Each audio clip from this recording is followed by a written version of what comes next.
n'y a que le mot argent à la bouche. Celui qui vous arrache ce beefsteak de la bouche, c'est un homme à abattre. Voilà la vérité. Il y a d'autres estimations. Laissez-moi continuer. Et vous tournez autour du pot la fortune du président Mobutu. La fortune du président Mobutu, c'est plus que la dette du Zaïre. On ergote autour de ça. Soyons sérieux. Et vous manquez de sérieux. Le mercredi, quoi là? C'était quel jour encore?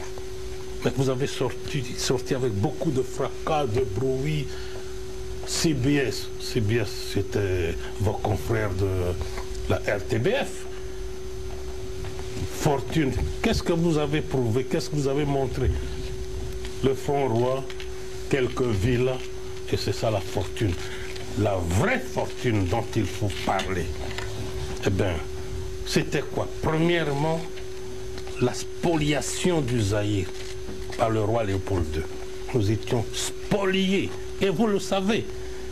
Et ça représente quoi exactement, cette spoliation? Et vous n'allez pas quand même nier le fait que le pillage du Zaïre a fait la prospérité de votre pays. Voilà la fortune dont il faut parler. Mais n'essayez pas de rigoler, la fortune du président Mobutu, dont le pays a été soumis à des pillages, des spoliations. Et c'est le résultat, mais c'est la prospérité de notre pays. Et nous réclamons aujourd'hui ce dont nous avons droit. Par exemple, l'uranium. Eh bien, tout l'argent sur l'uranium n'a pas profité aux Zaïre. De 1960 à 1964, à cause de la sécession. Qui a monté la sécession avec Tchombe? C'est la Belgique.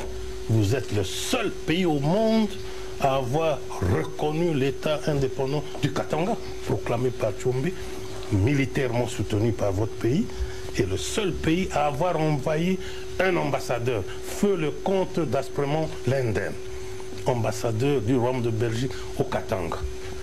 Un membre du comité central, le citoyen Massango, ex-Victor, premier ambassadeur du Katanga auprès du royaume de Belgique.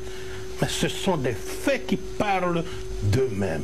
Et de 1960 à 1964, le pouvoir central zaïrois a été privé de ses ressources, recettes d'exportation. Cuivre, diamant, zinc, cobalt, tout ce qui sortait du sol du Katanga de l'époque, du Sud Kassai de l'époque, c'était pour vous. Eh bien, c'est ça le fameux contentieux. Où est parti tout cet argent? Vous devez vous expliquer. Et ne tournez pas autour du pot la fortune du président Mobutu.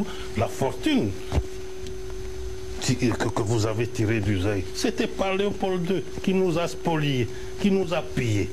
Voilà, ce n'est pas Mobutu.